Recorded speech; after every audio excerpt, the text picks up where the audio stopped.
Hey yo, what it do? It's your boy J Lou. You guys are just in time for another video. As you can see, your boy is looking kind of rough. Scruff McGruff. All kinds of rough.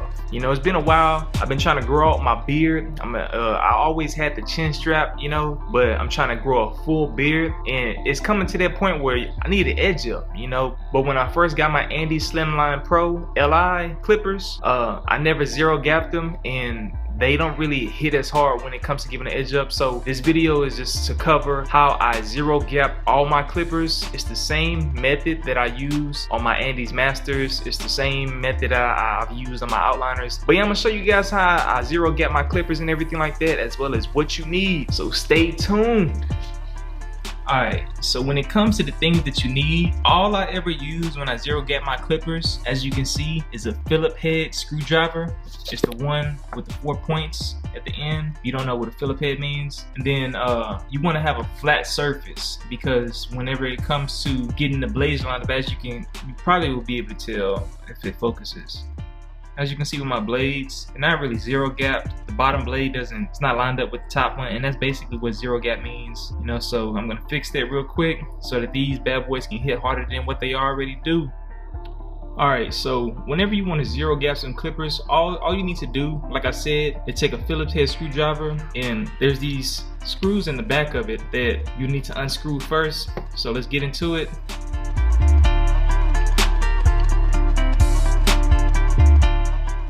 Righty tighty, lefty loosey, so you want to make sure you're turning the screwdriver to the left. And it's good to use a bench like this, because as you can see, whenever you take the screws out, you don't want to misplace them, whatever the case is. Sometimes when I get close to loosening it up, what I'll do is just unscrew it with my fingers so they don't fall out. But yeah, so I'm gonna place the screws to the side where they won't go missing, and take the blade head off.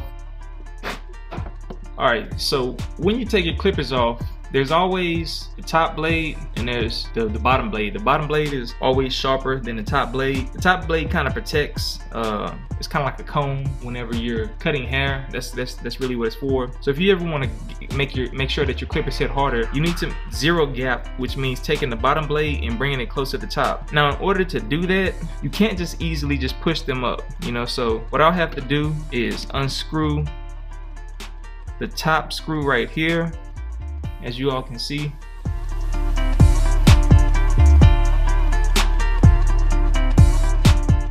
And they're magnetized, so you take them off, you put them to the side. So I'm also gonna just unscrew this bottom screw real fast.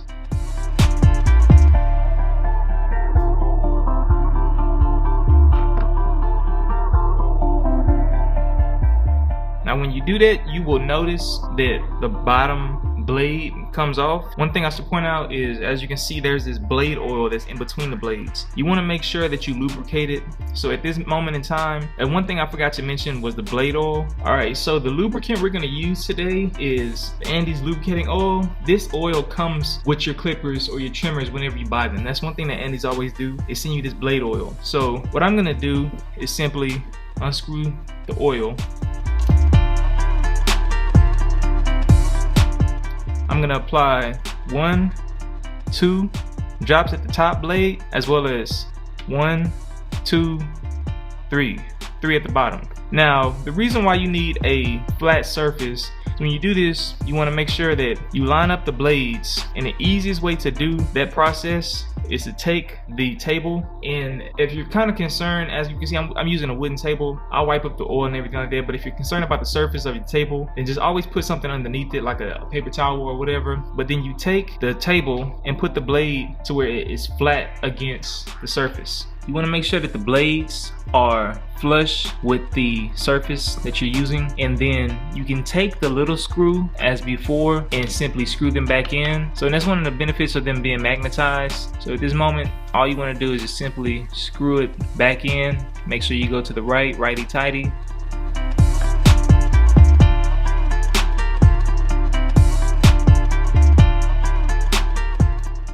Sometimes when you do it, it's kind of like difficult to get the screw in there. Once you feel it tight, then you take the second screw and just screw it in there.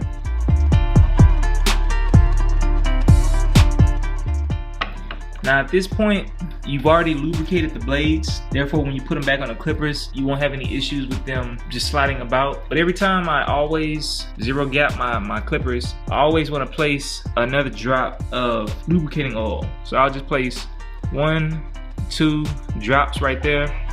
Alright, so after you finish that process, all you have to do is just take the blades, look at them again, and you should see that they're flush. Now if you have to adjust these again just to find that perfect spot, because you don't want the bottom blade to go over the top blade, because the bottom blade is always sharper. So you want to make sure you keep the bottom blade just flush with the top blade, or you'll get a lot of burns or scratches on your neck from the clippers. But this is just a simple way of how I zero gap my clippers or trimmers in this case. And then you just simply take them and make sure that this little, most clippers and trimmers have a guide, and you have to locate the area, which is this portion right here. You see this little circle portion? You want to make sure that you put the guide back onto the motor, because when a motor is on, this is what causes the sliding motion from left to right in order for the blades to cut. So now that that is done, you simply take your screws, locate the holes, make sure that they're lined up,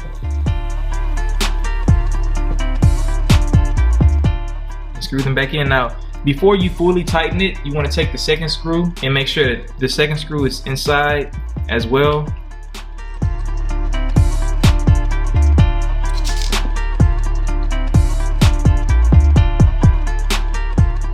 You never tighten up one screw without all the screws being in place. But yeah, once you get the second one on, you can go all the way and just tighten it as you need, and then go back to the first screw that you left a little bit looser and tighten that one up. You want to also check to make sure that the blades are lined up. As you can see, these are kind of slightly off center. You can just simply unloosen one, unloosen the other, and then adjust the blades to where they line up perfectly flat. Alright, then once you do that, all you do is just simply screw the back portion and tighten the screws once again. When you look at it, they'll be flush. You always want to test it. I can tell by using them right now, they sound a lot louder, you know, so before they didn't sound this loud. So I'm gonna go test these bad boys. I appreciate y'all watching this video. If you like it, leave a comment, make sure you like it, subscribe, and feel free to share it to help somebody out. It's your boy J. Lou, and you guys are just in time.